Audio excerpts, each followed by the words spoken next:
hormone disruption in children. What exactly is it? You know these family WhatsApp groups that we have?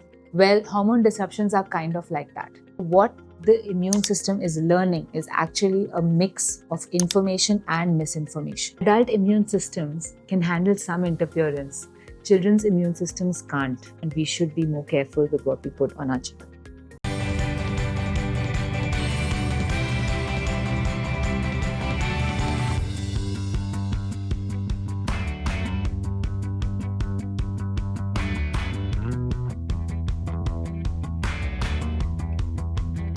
This thing that we keep hearing about, which is hormone disruption in children. What exactly is it? Let me try to simplify it in the way that I understand it. You know these family WhatsApp groups that we have, where there's a lot of hi, hello, good morning information, misinformation that gets passed across? Well, hormone disruptions are kind of like that.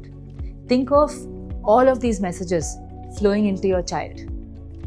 What's right, what's wrong? The child doesn't know because their system isn't developed as yet.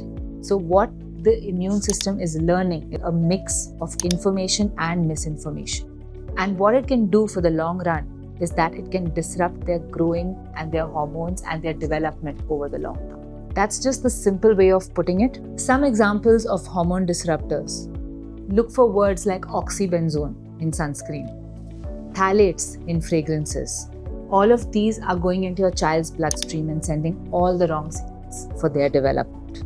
At Tuko, when we formulate for kids, we ensure that every ingredient is checked for its hormone disruption. The thing is, adult immune systems can handle some interference.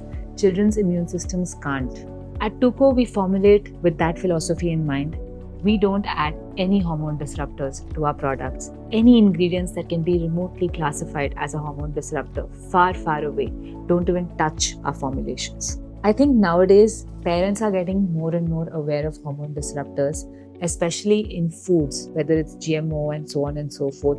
I think it's high time we as an ilk of Indian parents got more and more aware that hormone disruption can happen in skincare. We should watch labels and we should be more careful with what we put on our children.